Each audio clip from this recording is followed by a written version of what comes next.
भोकरदन तालुक्यातील धावडा गावातील आवारा कुत्र्यांना आवरा. धावडा गावात आवारा कुत्र्यांचा वाढता धुमाकूळ, नागरिकांमध्ये भीतीचे वातावरण. तातडीने ग्रामपंचायतकडे बंदोबस्तांची नागरिकांची मागणी. भोकरदन तालुक्यातील धावडा गावात गेल्या काही महिन्यापासून आवारा कुत्र्यांची संख्या मोठ्या प्रमाणात वाढली असून गावातील विविध भागांमध्ये कुत्र्यांचे कळप मुक्तपणे फिरताना दिसत आहेत. मुख्य रस्ते, शाळा परिसर, अंगणवाडी, बाजारपेठ, मंदिर परिसर तसेच वस्ती भागात दिवसरात्र कुत्र्यांचा वावर असल्यामुळे नागरिकांमध्ये भीतीचे वातावरण निर्माण झाले आहे.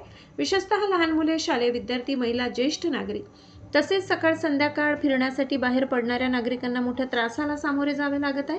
ग्रामस्थांच्या म्हणण्यानुसार अनेक वेळा कुत्र्यांचे कळप दुचाकीस्वारांच्या मागे धावत असल्याने अपघात होण्याचा धोका वाढलाय.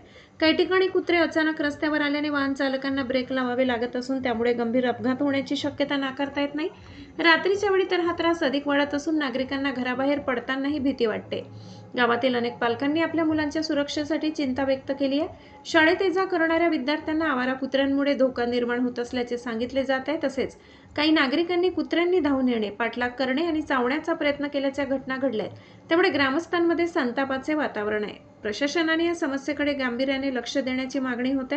ग्रामपंचायत तसेच संबंधित प्रशासनाने आवारा कुत्र्यांची मोजणी करून त्यांचे निर्बीजीकरण, लसीकरण आणि सुरक्षित पुनर्वसन करण्यासाठी तातडीने मोहीम राबवावी अशी मागणी ग्रामस्थांनी केली आहे. नागरिकांच्या जीविताला धोका निर्माण होण्यापूर्वी योग्य उपाययोजना करणे आवश्यक असल्याचे मतही अनेक ग्रामस्थांनी व्यक्त केले.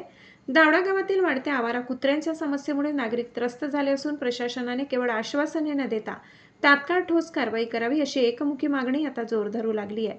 संबंधित विभागाने त्वरित पावले उचलून गावातील नागरिकांना या समस्येतून कायमस्वरूपी दिलासा द्यावा अशी अपेक्षा व्यक्त केली जात आहे. शहा न्यूज मराठीसाठी न्यूज रिपोर्टर राजू शहा, जालना.